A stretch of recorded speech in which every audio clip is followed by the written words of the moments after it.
Okay, good morning. So I'm coming to you from an undisclosed location in the school.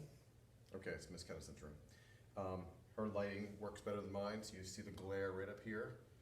It's much worse on my board. So in any case, so we're going to do a very quick lesson. Get ourselves ready for linear programming. We're going to do the stuff that comes right before linear programming, and this is going to go right with the graphing that we had last quick lesson. Okay, so when we're doing linear programming, what we want to do is we want to maximize, or sometimes minimize, some sort of quantity. And in order to do that, we need to do some graphing, find some points, and then plug those points into an equation, what we call the objective equation, or the objective formula, or the objective function. So the linear programming problems will involve a whole lot of words. Today we're going to do problems with no words at all, just do the preliminary skills. So here's our first problem, and I'm just going to make a graph here. And this is going to be kind of the end result of all the work that we do in order to get things set up for our linear programming.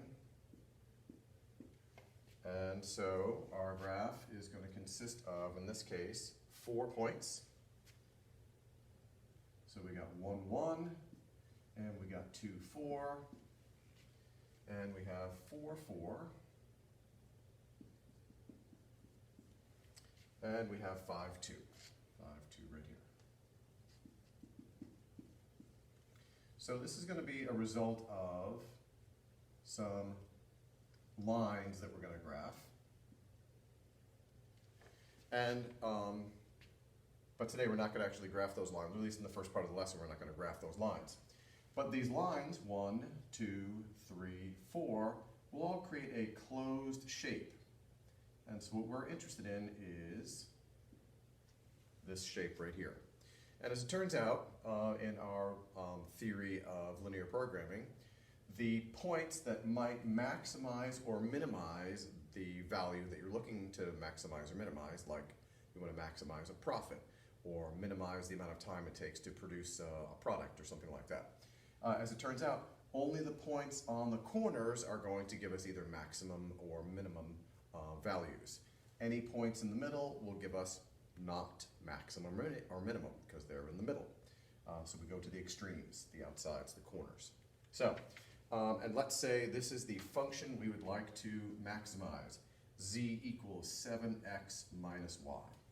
So what we do is we just take each of these ordered pairs and plug them into this and figure out which one is going to give us the maximum. So we have our first order pair here, which is 1, 1, and then we have 2, 4, and we have 4, 4, and lastly we have 5, 2. And so what we want to do is we want to plug each of these into there and get a value. So we're going to plug in 1, 1 here. So x is 1, so 7 times 1 is 7 minus y. So 7 times 1 minus y, which is 1, is 6. 7 minus 1 is 6. Then we're going to plug in 2, 4. So we got 7 times 2 minus 4. 7 times 2 is 14 minus 4 is 10. And plug in 4, 4. So we got 7 times 4 minus 4. So 7 times 4 is 28, minus 4 is 24. And lastly, we have 7 times 5 minus 2. 35 minus 2 is 33. And we now know that the point 5, 2 will get us our maximum value. So if we're thinking about maybe this is like a profit, then 5 of those things and 2 of those things are going to maximize our profit, and that's the way we should go about doing our business. So you're going to be given a graph with the points, add an equation, plug the points into the equation, find the values, try to maximize or minimize depending upon the directions. So there is our first problem. So we're just going to do one other of these, and then we'll do 2 or 3 that we have to graph first. I just gave you the graph here. Oh, this is not working well.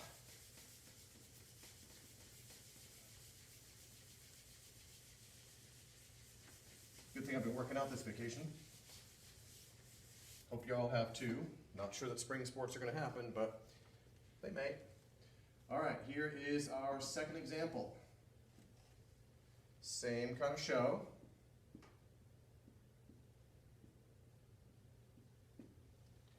Incidentally, there's no heat on in the school, so it's actually quite cold in this room. So we got 0, 5, obviously 0, 0, and 1, 2, 3, 4 is right here. 3, 4, and 1, 2, 3, 4, 5, 0. So the shape that we're looking at is this shape right here. And again, you're going to be given the shape and the points. All you need to do is plug them into your objective equation. And so let's make our objective equation this time. Z equals, let's do 2x plus 7, 8y. Let's do 8y.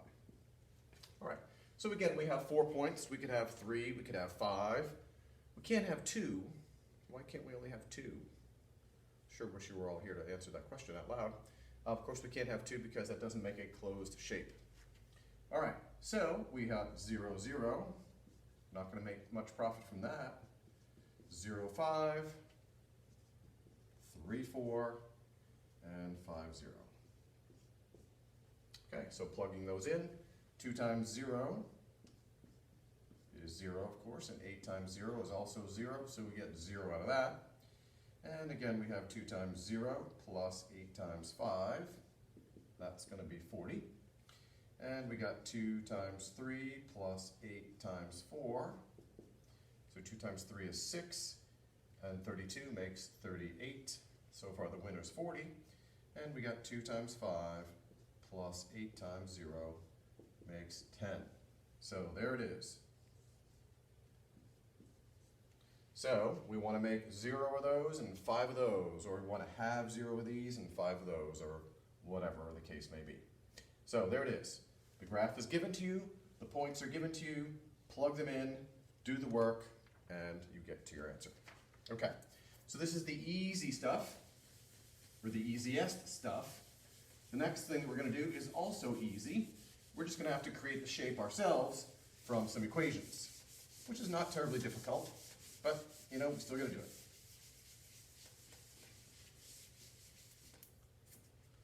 Okay, so here are our inequalities. We got x is greater than 2, we got y is greater than 2, and we got y is less than negative x plus 6. So we're just going to graph these guys here and see what kind of shape that we make. Oh, I need to give you an objective equation. Our objective equation is going to be z equals 5x plus 4y. Z equals 5x plus 4y. All right, so I think you can see that. Can't quite tell with the glare there, but I think it's okay. All right, so 1, 2, 3, 4, 5, 6. 1, 2, 3, 4, 5, 6. So it's important to graph these as accurately as you can and find good points of intersection. You can also do these on Desmos, and I'd recommend that you flip these signs around, because when you do, you find a nice white shape as opposed to a shape that has many, many overlapping colors, which is very difficult actually to see. So if you flip all these signs around in Desmos, you'll get a nice, easy to work with shape. So x is less than 2, y is less than 2, y is greater than negative x plus 6. Put that in Desmos and you'll see the same thing we got going on here, only cleaner and clearer. All right, so we're going to do x is greater than 2. I may have actually done this already in Desmos and not flipped these around. I think this will be all right. So it says x is greater than 2, so that means we shade over here. And then we have y is greater than 2, 1, 2. So again, you can already see how messy this is going to get. And so we already have our first 2. So we know that up here is going to be that region that we just looked at that was pre-drawn for us. And then we have y is less than negative x plus 6. So 1, 2, 3, 4, 5, 6. And then we go down 1 over 1. And I know this is going to be a little tedious, but this repeated doing the slope thing is going to help us to find all the necessary points we need to find. Right, I'm just going down one over one repeatedly until I get to all the places I need to get to. And then I dot that line, and it says less than, so I want to go less than that. So we can see here that the points of intersection of the three functions that we have going on here make this little triangle here, and again, we're doing less than this, so that means down here. So here's the little area that we're looking at right in here. So these are the places and the points of intersection we need to work with. So we just need to figure out what they are. So this point right here is going to be 2, 2. And this point is going to be 2, 4. And this point over here is going to be 1, 2, 3, 4, 2.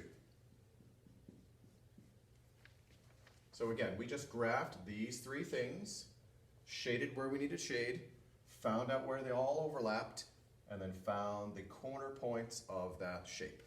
And now we're just going to plug each of these guys into that thing over there. So we got 2, 2, and we got 2, 4, and we got 4, 2. So we're going to plug those into there.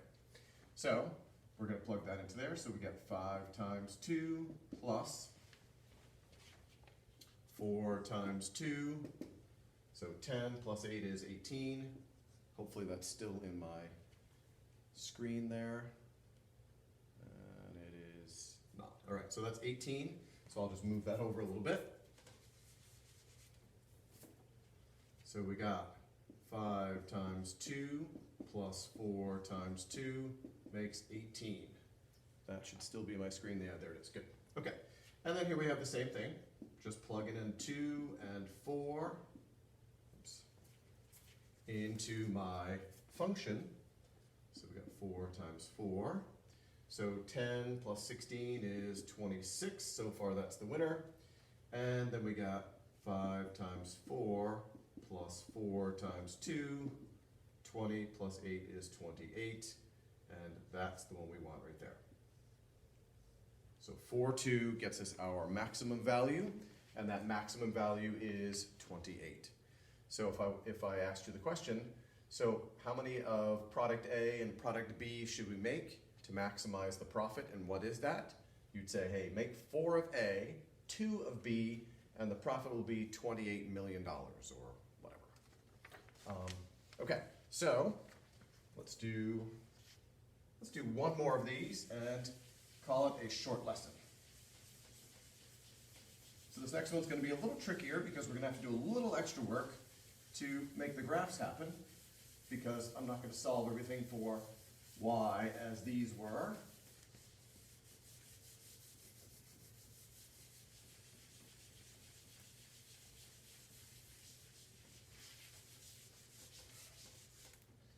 All right, last problem. So here we have 2y minus x is less than 8. And we have 2y plus x is less than 12. And we have y is greater than 2. And our objective equation is z equals negative 2x plus 6y. All right, so in order to graph these three guys right here, 1, 2, 3, we need, of course, to solve them for y. So solving this for y right here, we're going to add x over.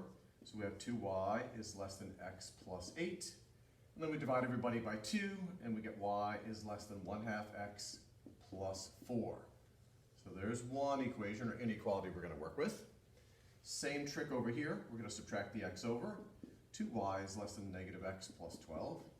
Divide everybody by 2, and we get y is less than negative 1/2 x plus 6. There's the second thing we're going to work with, and here is the third. So we're going to graph all three of those together, find a nice shape, find the corners, plug them into there. So I'm just working with 3 equations. We could do 4 or 5 or 6, but I'm just trying to keep our lesson a little shorter. So here we go. We make our graph. I think if I remember correctly, we're into the negative area for some of this. So we got 1, 2, 3, 4, 5, 6. 1, 2, 3, 4, 5, 6. 1, 2, 3. Okay, so let's work with y is greater than 2. So that means just go straight across and shade up. And we got y is less than 1/2 x plus 4. 1, 2, 3, 4. Start there and go up 1 over 2. Up 1 over 2 is here. Up 1 over 2 is here. And I'm going to go down 1 over 2. And down 1 over 2. And there is my line for that. So, and we're shading down. So we're already down in here, creating this wedge right here. And then lastly we have y is less than negative 1/2 x plus 6. 1, 2, 3, 4, 5, 6. Down 1 over 2. That's important that we found that point of intersection. Down 1 over 2. So down 1 over 2. This is much better on graph paper, by the way, obviously. Down 1 over 2. And down 1 over 2 out to here. Hopefully I did that okay. Give or take a little bit, make that dot a little bit bigger. And we are doing less than, so we are shading below our little triangle here. So where is, yeah, these are our points right here. So we got 1 point right here, 1 point here, 1 point here. So this is the area we're talking about. And again, in Desmos, this is all so much cleaner and clearer to see. All right, so we have our points right here, which are negative 4, 2. Just making sure we have some negative numbers to work with. And we have 1, 2, right, 1, 2, 1, 2, 3, 4, 5, 2, 5. And lastly, we have 1, 2, 3, 4, 5, 6, 7, 8, 2. 8, 2. And then we plug those guys into there, and we get our final answer. So we have negative 4, 2, and we have 2, 5, and we have 8, 2. So plugging those guys into there, so negative 2 times negative 4 plus 6 times 2, hopefully this will fit in there. So 8 plus 12 is 20. I think that fits. Yep, that's in there. And then we got negative 2 times 2 plus 6 times 5. So that's negative 4 plus 30 is 26, right? Yeah, good. And then we got negative 2 times 8. And you can see that as the x's get bigger, things get worse because we have a negative exponent or a negative coefficient there. So negative 16 plus 12 is negative 4. So our winner is right here. We're going to maximize when we have x is 2 and y is 5, and that maximum value is 26. And that's all I have to say about that. Hope you all had a good Easter. Yeah, so I'll see you on, today's today, Monday. I'll see you on Wednesday. Please make sure you're getting your assignments done by 9 so I can kind of check them and then put up something for the next lesson. So, and it's going to be really important that you can do this, because if you can't do this, you won't be able to do the next part either. So I will see you on Wednesday. Be safe.